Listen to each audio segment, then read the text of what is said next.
So if you're an Android user and you find that your Android apps keep refreshing constantly, here's a quick fix that can help you stop that on your Android phone.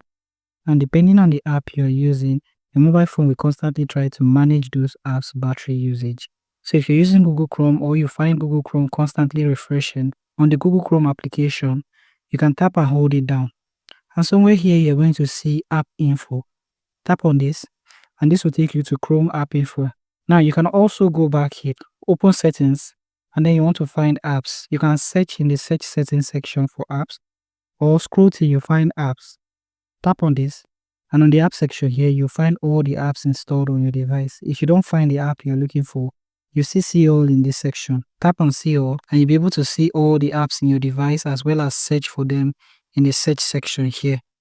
Now, once you find the app, simply tap on it and it will bring you here. There are two things you want to work on here. Now, you can scroll down here and you're going to see app battery usage.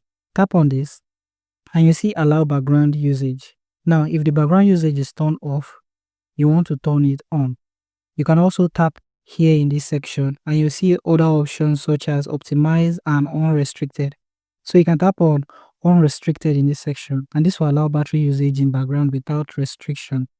Now you can go back here, and the second thing you want to look for on this page is manage app if unused.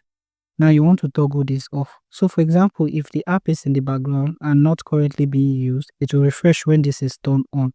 So in this section here, turn it off, and that is all you need to do to stop background refreshing for apps on your Android phone. So you can do this for as many apps as affected. Also keep in mind that this may affect your phone performance and battery drain. So thank you for watching this video, and I hope you found this video helpful. If you do find this video helpful, feel free to leave a like, subscribe, and have the post notification turned on.